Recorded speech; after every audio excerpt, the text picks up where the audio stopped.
Hello everybody, good afternoon. I am Fotini. I am talking to you from Athens, Greece. I am a self-knowledge consultant, a high priestess, esoteric astrologer and a writer. I'm also an activator of your inner knowledge through what I'm bringing into this channel.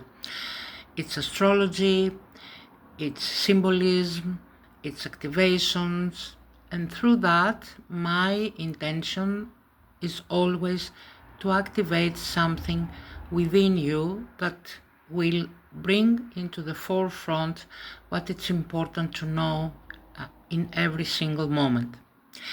So today I'm going to show you three different maps for 3 major days. One is today, and it is on the 27th of February. The other will be tomorrow's map, and the other one, the third one, will be the lunar eclipse on the 3rd of March. I'm doing this video with all these maps because I want to talk from the point of esoteric astrology, what actually the soul is seeing, and of course, from my perspective, make sure that you feel what it's important to know right this minute in this very, very extraordinary transition that it is taking place. So let's begin for today and let's see the map today. As you can see, we have Mars on the 27 degree of Aquarius, squaring 27 degrees Uranus in Taurus. Now, this aspect, it's a very powerful, very intense square, and many astrologers are describing it as a very volatile aspect that brings tension, that brings many unexpected events, violence, and things like seemed like out of control. And yes, this is a reflection from the point of the Western astrology. What I'm here to show to you is a different perspective, and the perspective of esoteric astrology. Now, Mars is the planet of the personality. And the personality, let's say in most common terms, is the human ego. And when Mars, which is not a sacred planet, is in Aquarius, then the person, the human ego, the human aspect of the multidimensional self, the I am, wants to be free, wants to have everything its own way, wants to liberate itself from what the ego perceives as a burden. And with square to Uranus, which Uranus is the ruler of Aquarius, but in an unpleasant position, which is Taurus, because Taurus is an earth sign and Uranus is not comfortable in Taurus.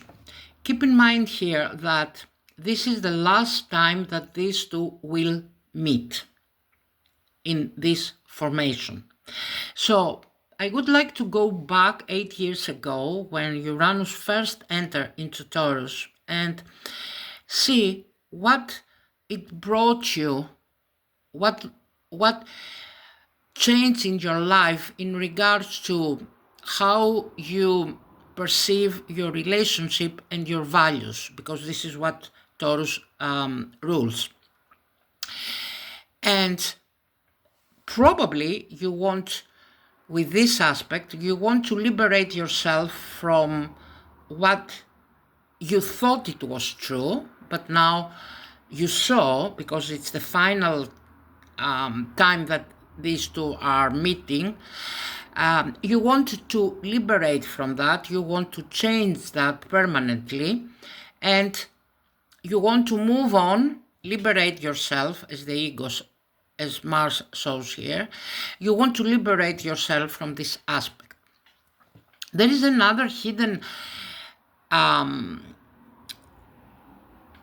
element behind this aspect. 27 degree of Taurus is opposite the Algol, the fixed star in Scorpio, which indicates the myth of Medusa. And this has to do with what we are projecting outside as the evil. And so with Uranus opposing that and squaring Mars, we have come to a point that no longer can withstand carrying all these devastating beliefs that prevent us of living in happiness and in pleasure. This is basically what Taurus asked for us, but also Aquarius. Okay, so although these planets are in a square, ultimately behind it, they ask for the same thing. And the thing is that they are addressing things with a different way, but at the bottom, at the core, what we want is the same. We want to be free and enjoy. And this is the way that we can bring in alignment two completely different planets and two completely different signs. And this is how we can work within esoteric astrology, when we try to find the common ground and not the tension point. This is highlighted especially with planets in Pisces, because we are kind of in a more gentle way in Pisces. And we are seeing things from a spiritual perspective. Okay, North Node in Pisces conjuncting the Sun. That is the perspective of spirit. That is the perspective of seeing things at the core and not how it seems in the surface. Now, let's see tomorrow's chart on the 28th. And here we see what we call in astrology the Gatsimi aspect, which is when Mercury, retrograde now, conjuncts Venus on the 22nd degree of Pisces. And we have also, of course, the still ongoing conjunction with Saturn and Neptune in the first degree now of Aries. They have moved. And we have also the Wheel of Fortune with Chiron, 24 degrees Aries. That's another aspect which many don't pay attention, because we have a lot more going on here. But this conjunction, Chiron with the Wheel of Fortune, gives an indication that we have a unique opportunity to truly heal a very core issue of us. How we are going to do that? But of course, through this aspect, Venus, Mercury, in Pisces. The ones who can truly see and allow themselves to see in the core of their psyche without fear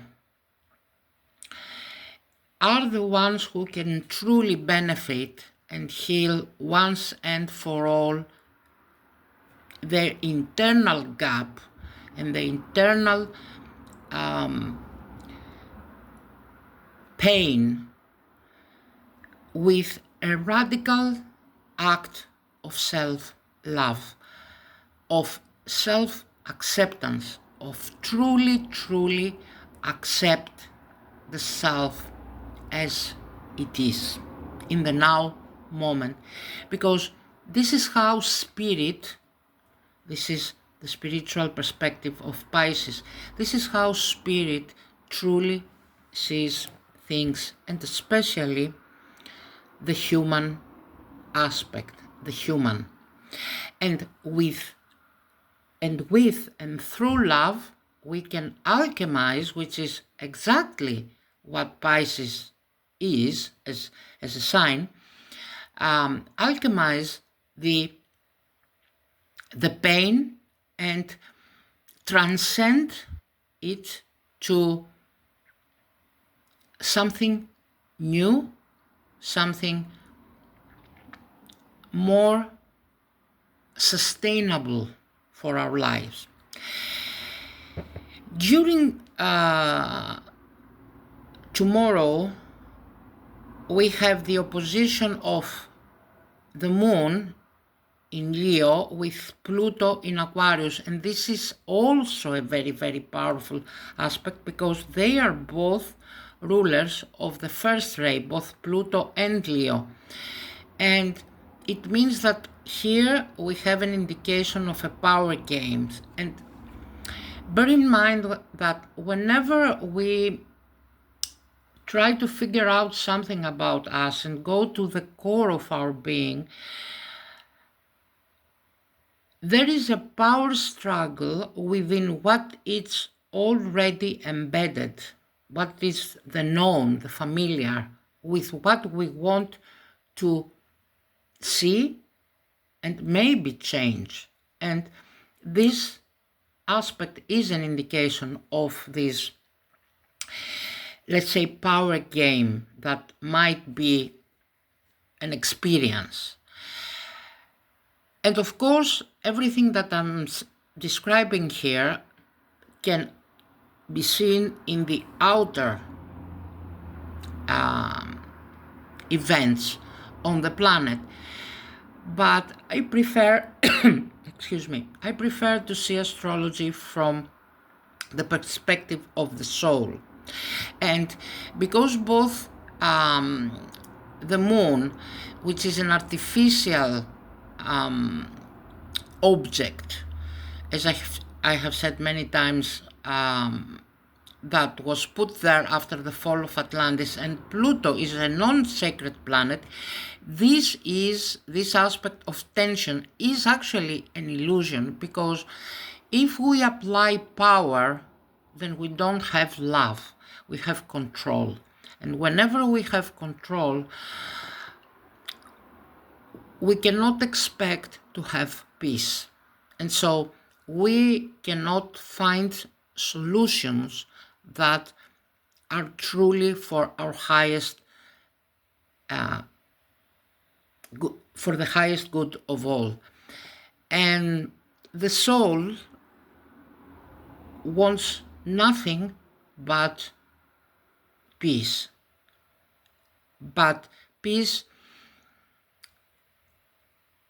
not as a byproduct of someone feeling defeated, and someone else feels that he's the winner. This is not the way that the soul needs things to be done. Soul craves for purity of intention and craves from wisdom. Don't forget here that we are at the last minutes degrees of the North Node and South Node in the axis of Pisces Virgo. That means that we are very close to gain the wisdom that's needed and liberate our souls so that we can, and this is actually 2026, which is a year of one, but without having taken the wisdom of the previous years, and especially since 2012, we cannot recreate a new life. We are dragging the old with us because we are not feeling ready to leave it behind. So let's go to the third map and the day of the lunar eclipse. And we see here that we have what is a lunar eclipse. A lunar eclipse is always a full moon, and we have the opposition between the sun and the moon on the 12th degree on the axis Pisces Virgo. And in that day we have Mercury, of course, still retrograde on the 20th degree, and Venus on the 26th degree of Pisces, ready to leave the sign of Pisces and meet with Neptune and Saturn in Aries, starting to shape the stellium now in Aries that we will have around the equinox. But let's stay with the lunar eclipse and see that the day of the lunar eclipse we have Mars 0 degrees Pisces. It's the day that Mars enters Pisces.